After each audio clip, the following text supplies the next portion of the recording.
On March 2, 2011, at around 8 a.m. Greenwich Mean Time, a new Battlefield 3 video hit the internet. Fault Line Series Episode 1, Bad Part of Town, showcasing more of the mission first presented during the gameplay debut trailer. Now we know that the mission takes place somewhere along the Iranian-Iraqi border in the year 2014. The background story is that coalition forces led by U.S. Marines are there as part of a peacekeeping operation. We get a better look at what was first shown in the gameplay debut trailer. The Marines disembarking the LAV-25 amphibious light armored vehicle. The Humvees and LAV-25, which we first saw in the debut trailer, can now be seen from even closer, and we can see that the Humvees are equipped with turret-mounted Mk-19 belt-fed grenade launchers. We can also see a little bird flying overhead at low altitude.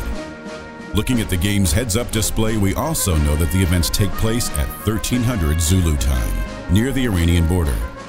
This gives us an indication that the events take place in Iraq and that we are playing as Staff Sergeant Henry Black Blackburn of the Marine Corps' 1st Recon Battalion.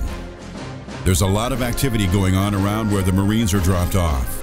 We can see a civilian or an insurgent under the arrest of a Marine being taken out of what looks like a marketplace. There's a roadblock a little bit down the road, and there is also a Marine searching a prisoner or civilian next to a Humvee. We also get a taste of DICE's clever censorship, censoring the F word with a cleverly timed car horn. You ever ask yourself how this part of the world gets so hooked up all the time? I just work here, Dave. The video then cuts to the briefing scene.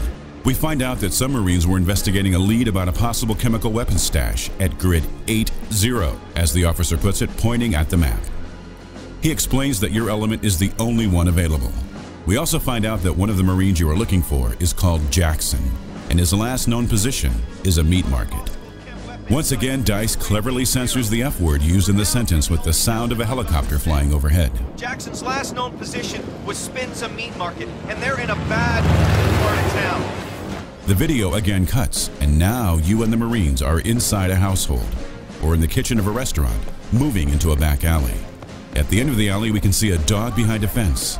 This is an interesting sight, as no Battlefield game has ever had any dogs. They move through an abandoned building. Judging by the furnishing, it's some kind of mess hall. We get a better look at the lighting effects. Meanwhile, a small tremor takes place, and one of the Marines thinks it's fellow Marines blowing up ammo dumps nearby. However, he is swiftly corrected by another Marine who explains that they are about 90 kilometers from a major fault line, and that was a small earthquake. After that, you run across the street and we get a better look at the scene with the Marine breaking the door in, which we saw in the debut trailer. It appears that he breaks into not an underground parking lot, as stated in the debut trailer's analysis, but a garage or a service station. As soon as your squad mate gets out on the other side and goes out on the street, he gets shot by a sniper. Your other squad members open fire and one throws a smoke grenade. The HUD gives off that this is PC footage, as we can clearly see the W, A, S, and D keys, the keys which are often used for movement in FPS games, with the interface prompting you to press the S key to drag your comrade into safety. DICE has also confirmed that the ability to drag your fallen teammates into safety won't be available in the multiplayer mode. An intense firefight has broken out between your Marine squad and an organized military force, presumably the PLR. We can tell it's organized military force because the soldiers the player shoots at are in uniform. Your objective, according to the HUD, is to hold off the enemy to the east. To be noted is the fact that the view through the Trijicon ACOG is fairly realistic, though the player's view is somewhat farther away from the scope than it would be in reality. We also see the classic hit marker when the player shoots an enemy. The reloading animation is also fairly realistic. However, the player does not use the bolt catch, but pulls the charging handle.